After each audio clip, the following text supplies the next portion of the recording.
fundamental importance of job design and job analysis cannot be overestimated. Together, job design, creating balanced jobs in the context of the organization's environment, technology, and resource demands, and job analysis, ensuring that the functions of jobs are rationally presented for internal and external uses, form the basis of most human resource functions. Job design is the specification of job features, primarily the duties and quantity and quality of work expected and the level of responsibility. The duties include major work functions to be accomplished. A key issue is the breadth of those duties. How narrow or broad should they be? The quantity of work aspect determines the balance of those duties. In many jobs, a single duty may take up more than half of the incumbent's times, with other duties taking up relatively small amounts of time. In other jobs, the work is evenly distributed among the duties. The level of responsibility of the job relates to the independence of the incumbent and where the position will be placed in the organizational hierarchy. Other aspects of job design that may or may not be stipulated include when the individual will carry out responsibilities, the order of tasks and how the incumbent will do them, where the individual will carry out the tasks, additional reporting relationships beyond the incumbent's supervisor, if any, competencies the individual will need to perform the job, and training the individual will need to do the job. Job design and redesign is important for managers at all levels. It's their responsibility to maximize both productivity and employee satisfaction, with creation and changing of jobs as an indispensable tool in the effort. Keeping an eye on the efficiency and effectiveness of productivity is a fundamental responsibility of job design. Doing so supports the organization's mission and provides the public with high value. Job specialization, the narrowing of job responsibilities, tends to promote higher levels of task mastery and thus speed, less training, and simpler incumbent replacement. The effectiveness consideration relates to how positions are grouped together and overall workflow.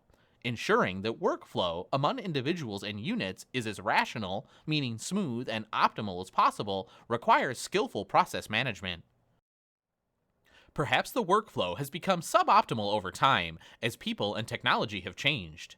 A workflow chart may reveal that there are steps that can be eliminated in a process, tasks that can be reassigned for greater coherence, and a step that needs to be added to ensure a better customer focus. Productivity is important, to be sure, but job designers must also keep employee satisfaction in mind. Job satisfaction invariably leads to reductions in employee problems, such as grievances, and improved retention over time. Further, it sometimes, but not always, leads to greater productivity. Job enlargement increases the scope of a job by extending the range of duties and responsibilities. It can sometimes be an antidote to employee dissatisfaction in positions that are perceived as too narrow or stifling, or in which the work is too fragmented from either the worker's or the client's perspective. Job rotation is a means of developing employees at all levels so that they understand the big picture and become cross-trained. Job enrichment attempts to motivate employees by giving them more authority or independence for organizing their work or solving problems. Job analysis encompasses a systematic process of collecting data for determining the knowledge, skills, and abilities required to perform a job successfully and to make numerous judgments about it. It typically is used as a key tool for recruitment, classification, selection, training, employee appraisal, and many other functions.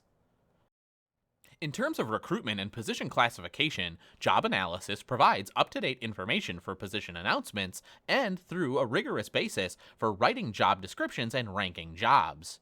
For selection, analysis is decisive for determining valid selection criteria that are both practical and legally defensible. For training and development, analysis can be indispensable for identifying and detailing the competencies needed, as well as the specific gaps that typically exist between those competencies and incumbent performance. Job analysis is a powerful instrument because it offers a unique opportunity for learning about fundamental aspects of the organization, as well as an opportunity for thoughtful examination of current practices. Job analysis rely on a combination of 4 collection methods. First, archival data. Second, questionnaires. Third, interviews. And fourth, observation. Formal job analysis also may be used as a preliminary step in an evaluation study in which the positions of a division or entire organization are being recalibrated. Such studies normally are subcontracted to consulting firms, if only for the neutrality that external assessors are perceived to possess.